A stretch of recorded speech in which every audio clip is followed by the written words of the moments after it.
Hello hi, ఎలా ఉన్నారు అందరూ? Welcome to my channel. Neethamma వంటిల్లుకి స్వాగతం. నేను ఈరోజు మీకు బిర్యానీ చేసి చూపించబోతున్నాను. ఇండియా గేట్ బాస్మతి రైస్ని తీసుకున్నాను 1 కిలో.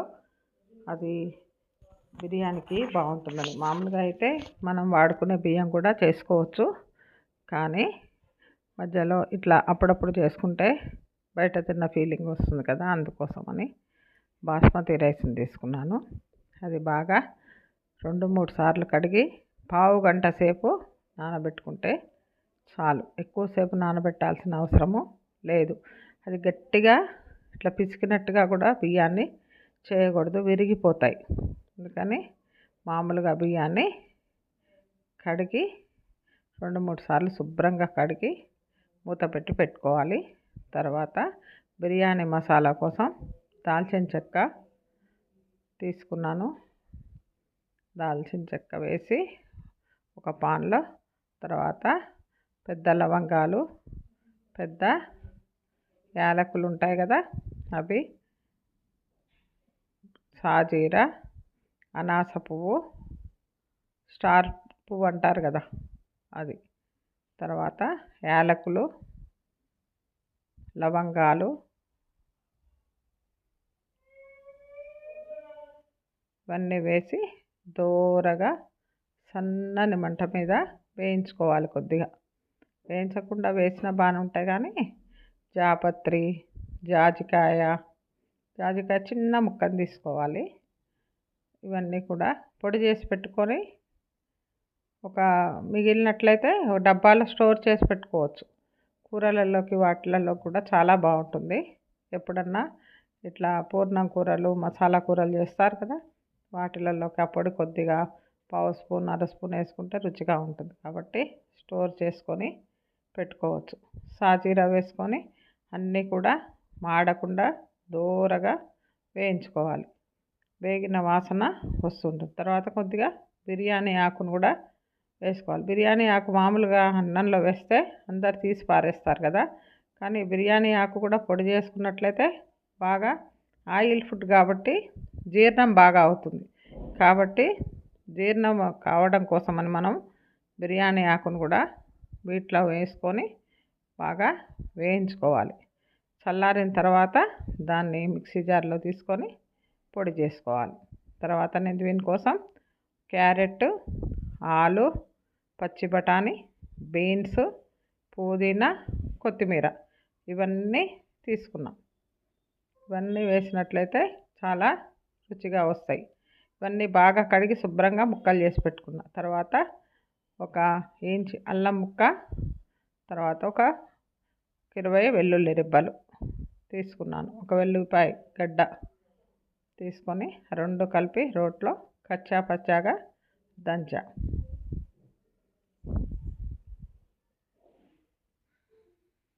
రోట్లో వేసి చక్కగా దంచుకున్నాను. మనం ఇప్పుడు అపార్ట్మెంట్లలో ఉంటాం కదా, ఎక్కువగా కింద వాళ్ళకి శబ్దం రాకుండా ఉండటం కోసం రోలు కింద ఒక నాప్కిన్ పెట్టినట్లయితే ఆ శబ్దము కింద వాళ్ళకి డిస్టర్బెన్స్గా ఉండదన్నమాట. లేకపోతే పైనుంచి ఏదో దంచుతున్నట్టుగా సౌండ్ వచ్చి వాళ్ళకి ఇరిటేట్ అవుతుంటారు కదా, అందుకోసమని. తర్వాత ఒక పాత్ర తీసుకొని దాంట్లో పెద్ద గరిటెతో 2 గరిటెలు నెయ్యి, 2-3 గరిటెల నూనెను తీసుకున్నాను. ఇందులో నెయ్యి, రిఫైండ్ ఆయిల్ని వేస్తే బాగుంటుంది. పల్లి నూనె అయితే కొంచెం ఎక్కువ ఇదిగా ఉంటుంది, జిడ్డుగా. అందుకని రిఫైండ్ ఆయిల్ని, నెయ్యిని తీసుకుంటే చాలా రుచి వస్తుంది. తర్వాత దీంట్లో మళ్ళీ దాల్చిన చెక్క, లవంగాలు, యాలకులు, కొద్దిగా సాజీరా వేసి పోపులో నెయ్యి, నూనె వేడెక్కాక వేసి కొద్దిగా వేయించుకోవాలి. వేయించుకున్నట్లయితే అక్కడక్కడ తగులుతూ మంచి రుచినిస్తాయి. కాబట్టి తర్వాత బిర్యానీ ఆకును వేసుకొని కొంచెం వేయించుకోవాలి. వేయించుకున్నట్లయితే చాలా రుచిగా ఉంటుంది. సన్నని మంట మీదనే వేయించుకుంటూ ఉండాలి. ఏవైనా మసాలా దినుసులైనా, పప్పులైనా ఏవైనా. తర్వాత దాంట్లో 2 పెద్ద ఆలుగడ్డలు తీసుకొని ముక్కలు చేసుకున్నాం కదా, ఆలుగడ్డ ముక్కలు, తర్వాత బీన్స్ ముక్కలు, క్యారెట్ ముక్కలు, అవన్నీ కూడా వేసుకొని బాగా వేగనివ్వాలి. పచ్చి బఠానీలు కూడా పచ్చిగా ఉన్న కొన్ని నీళ్ళల్లో కొద్దిసేపు నానబెట్టాలి. అదంతా ఆకుపచ్చగా ఒగరులాగా అవుతుంది. తర్వాత కొంచెం నాని తొందరగా ఉడుకుతాయి అన్నమాట. అందుకోసమని ఇవన్నీ పోసి పెట్టుకోవాలి. ఇవన్నీ మధ్య మధ్యలో మాడకుండా కలుపుతూ ఉండాలి. ఇప్పుడు దీంట్లో అల్లం వెల్లుల్లి దంచుకున్నాం కదా, అల్లం వెల్లుల్లి పేస్ట్ని ఒక చెంచాన్నర టీ స్పూన్ ఉంటుంది కదా, దాంతో ఒక చెంచాన్నర వేసుకోవాలి. స్పూన్నర వేసుకుంటే సరిపోతుంది. కేజీ బియ్యం తీసుకున్నా నేను. కేజీ బియ్యానికి సరిపడా కూరగాయ ముక్కలు అవన్నీ తీసుకొని చక్కగా వేయించి అందులో అల్లం వెల్లుల్లి పేస్ట్ కూడా వేసి వేయించాను. వేయించి దాన్ని ఏం చేశానంటే దాంట్లోనే బిర్యానీ మసాలా నూరి పెట్టుకున్నాం కదా మనం ఫస్ట్ వేయించి, ఆ బిర్యానీ మసాలాని 2 స్పూన్ల పైన వేసా. 2.5 స్పూన్ల వరకు వేసి కలిపా అనమాట. కలిపితే అది ముక్కలకు బాగా పట్టినట్లయితే అన్నానికి తొందరగా కలిసిపోతుంది. తర్వాత మనం ఉడికే ముందర వేస్తే అది ఒక పక్కన కలుస్తుంది, ఒక పక్కన కలవక రుచి మనకు సరిగ్గా తెలియదు. అందుకని ఆ ముక్కలలోనే ఈ పొడిని కూడా వేసుకున్నట్లయితే మంచిగా కలిసిపోయి రుచిని ఇస్తుంది అన్నమాట. అందుకని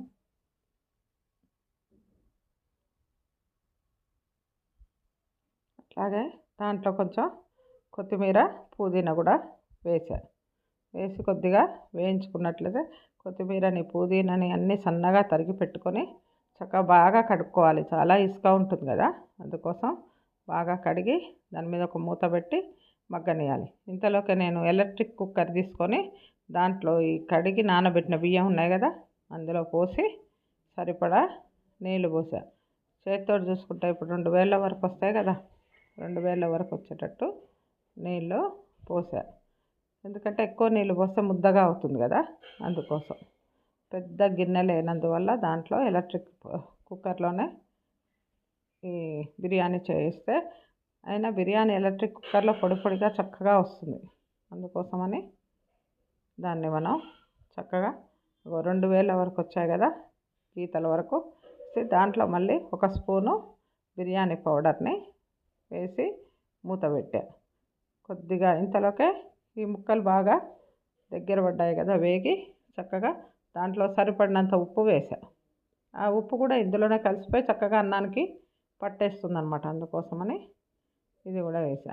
ఇంతలోకే ఈ కుక్కర్లో పోసిన బియ్యం మంచిగా ఉడుకుతాయి. ఉడుకుపట్టిన చూసారా, ఉడుకుపట్టిన బియ్యంలోకి మనం ఏం చేయొచ్చు, ఇప్పుడు వేగినటువంటి ఇవన్నీ వేసి బాగా కలపాలి.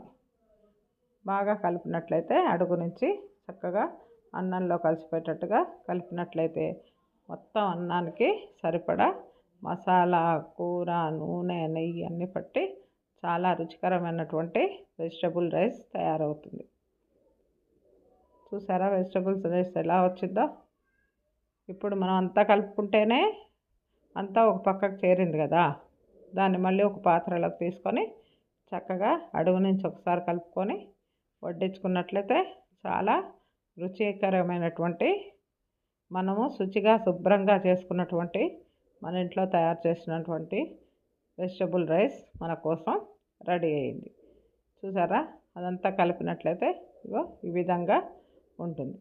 ఎంతో రుచికరమైనటువంటి వెజిటబుల్ రైస్ తయారైంది. ఇప్పుడు దానికోసం మనం రైతాను తయారు చేసుకోవాలి. దాన్ని పెరుగుని చక్కగా చిలికిచ్చినట్టుగా చేయాలి. గరిటెతో బాగా కలిపితే గడ్డలు గడ్డలు లేకుండా పెరుగు అంతా సమానంగా తయారవుతుంది. దాంట్లోకి ఒక 1/2 స్పూన్, చిన్న స్పూన్ తోటి 1/2 స్పూన్ అంతా ఉప్పు వేసుకోవాలి. ఉప్పు తగ్గినా తర్వాత వేసుకోవచ్చు, ఒకసారి ఎక్కువ వేస్తే తినలేం కదా, అందుకోసం. దాంట్లో తరిగినటువంటి పెద్ద ఉల్లిపాయ ముక్కలు, ఉల్లి ముక్కలు, పచ్చిమిర్చి ముక్కలు ఇవన్నీ వేసి కలుపుకోవాలి. 2 టమాటాలు సన్నగా తరిగి పెట్టుకోవాలి. ఇవన్నీ తరిగి పెట్టుకొని అందులో వేసి కలుపుకోవాలి. బాగా గట్టిగా చిక్కగా ఉంటే ఒక చుక్క నీళ్ళు పోసుకోవచ్చు. టమాటాలో రసం ఉంటుంది కాబట్టి అది ఉప్పు కలిస్తే కొంచెం జారు అవుతుంది. దాంట్లో సన్నగా తరుక్కున్న కొత్తిమీరని వేసుకుంటే ఎంతో రుచికరమైనటువంటి రైతా మన వెజిటబుల్ రైస్లోకి తయారవుతుంది. దాంట్లో సన్నగా తురుముకున్నటువంటి క్యారెట్ని కూడా వేసుకుంటే ఎంత కలర్ఫుల్గా ఉండి చూడడానికి ఎంతో అందంగా ఉంటుంది. పిల్లలు చాలా ఇష్టంగా తినడానికి ఇష్టపడతారు. ఇది వేరువేరుగా తినమంటే పిల్లలు తినలేరు కదా, అందుకని అన్ని పోషకాలు ఉన్నటువంటి పదార్థాలే కాబట్టి అన్నీ కలిపి పిల్లలకి పెట్టినట్లయితే ఎంతో రుచైనటువంటి రైతా తయారైంది. అన్ని కూరగాయలతో చేసినటువంటి వెజిటబుల్ బిర్యానీ తయారైంది. దాంట్లో వంకాయ కుర్మా కూడా చేసుకొని ఇంకో వీడియోలో పెడతాను. వంకాయ కుర్మా చేసుకొని తినండి, ఎంతో బాగుంటుంది. ఇది నచ్చినట్లయితే లైక్ చేయండి, సబ్స్క్రైబ్ చేయండి. నీతమ్మ వంటిల్లు. Thank you.